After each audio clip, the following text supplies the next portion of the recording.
I'm Lorraine. We have sunshine today in Oregon, so I'm gonna cook with it.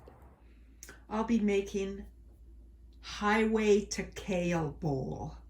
So this is a recipe that's based on a recipe I found in Adventures in Slow Cooking by Sarah DiGregorio, a wonderful slow cooker book.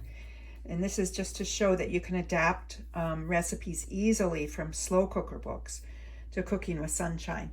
So the bowl has fresh kale from the garden in it, along with some farro that we're going to cook with sunshine. That's the main cooking thing.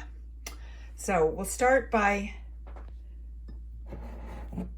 putting 1.5 cups of farro with 2.5 cups of water.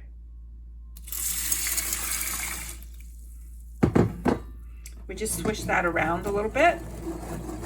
You don't really need to stir it with a spoon. Just swish it, and cover, very important. So we'll be putting that in the garden, out in the garden, in the solar cooker.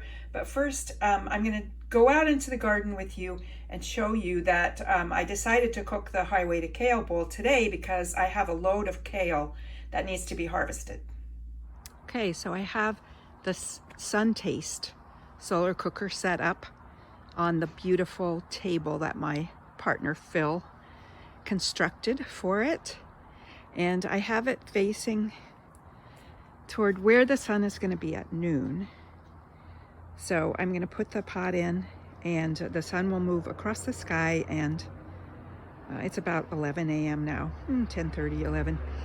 The sun will move across the sky and heat up the farro in there, and we'll give it about 2 hours.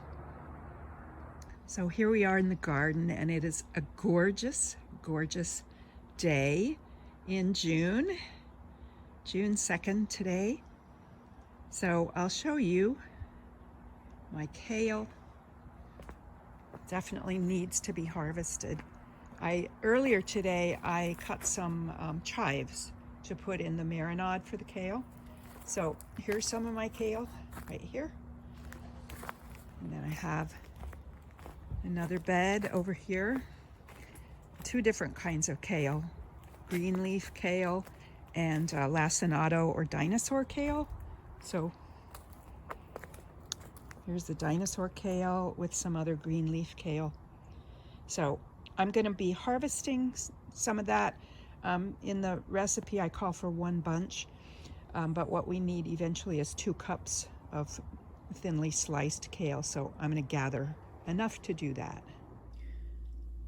So I washed and stemmed the kale and I cut it into thin ribbons, and there I have about 2 cups of the kale packed.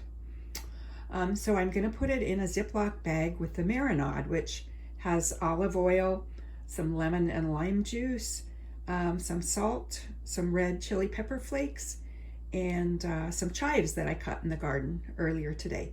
So those all go in the Ziploc bag together, and it'll sit in the fridge and marinate all day while the farro is cooking out in the solar oven.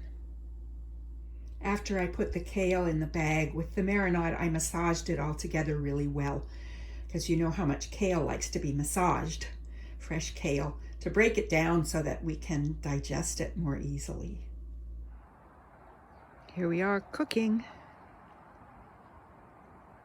Okay, so now we've cooked the farro. So I'm going to make a bowl, Highway to Kale Bowl. It's very simple. This nicely cooked farro, look at that. I fluffed it up when it came out of the cooker. Well, that's enough. Okay, and then here's the kale that I marinated in the fridge all day. Yum. I'm trying to get a quarter, okay? About a quarter, something like that. Yep, that's good. Okay, and then it calls for pecorino cheese in the recipe, but I didn't have any, so I'm using Parmesan. So a couple tablespoons per bowl. And then the final touch is some smoked almonds, which I've chopped, and that's it. So, Highway to Kale Bowl. Ta-da!